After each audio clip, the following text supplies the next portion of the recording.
اپنے حجاب پہ ناز کرو اے لڑکیوں، کتابیں تو بہت ہیں مگر غلاف صرف قرآن پہ ہوتا ہے۔ کعبہ و قرآن کو دیکھا جب غلافوں میں لپٹے، تب میں سمجھی کہ پردے کی فضیلت کیا ہے۔ حجاب آپ کی شناخت چھپاتا نہیں، ظاہر کرتا ہے کہ آپ باعزت خاندان سے تعلق رکھنے والی ایک مسلمان خاتون ہیں۔ جستجو ہے گناہوں کی وہ ثواب سے ڈرتی ہے، جستجو ہے گناہوں کی وہ ثواب سے ڈرتی ہے، افسوس آج بنت ہوا حجاب سے ڈرتی ہے۔ ضروری نہیں کہ گہنے ہی چمکیں، حیا کی سادگی بھی عورت کو چار چاند لگا دیتی ہے۔ وہ حجاب ہی کیا جو عید اور شادیوں میں اتر جائے۔ جب تم حجاب اوڑھ لیتی ہو تو تمہارا چہرہ ایسا لگتا ہے جیسے دنیا کے نایاب پھولوں کا گلدستہ۔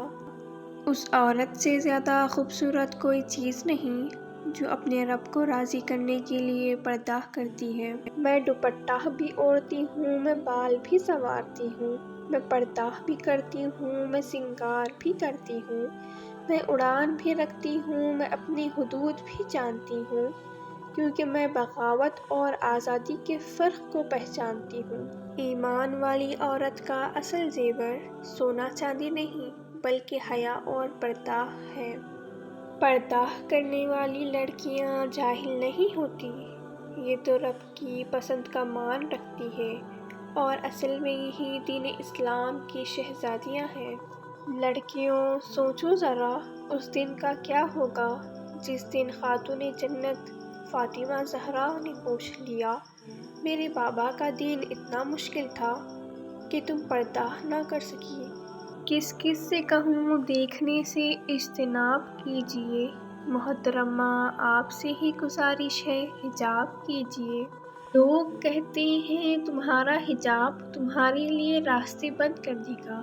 میں نے کہا جی ہاں، ان میں سے ایک دروازہ جہنم کا بھی ہے۔ عورت کا کل کائنات اس کی حیا اور پاکیزگی ہوتی ہے، اور اسلام کی شہزادیاں تو پردے میں ہی اچھی لگتی ہیں۔ اسلام نے عورت کو قیدی نہیں بلکہ ہوس پرست نظروں سے محفوظ کیا ہے۔ حضرت خدیجہ نے فرمایا، عورت کے لیے بہترین زیور پردہ ہے اور پردہ دار عورتیں جنت میں میری بیٹی فاطمہ کے ساتھ ہوگی۔ الحمدللہ سے نہ انا ہے مجھ میں نہ غرور ہے، ہاں مگر عزت نفس ضرور ہے۔ یا اللہ ہم لڑکیوں کو اپنے حفظ و امان میں رکھنا، آمین۔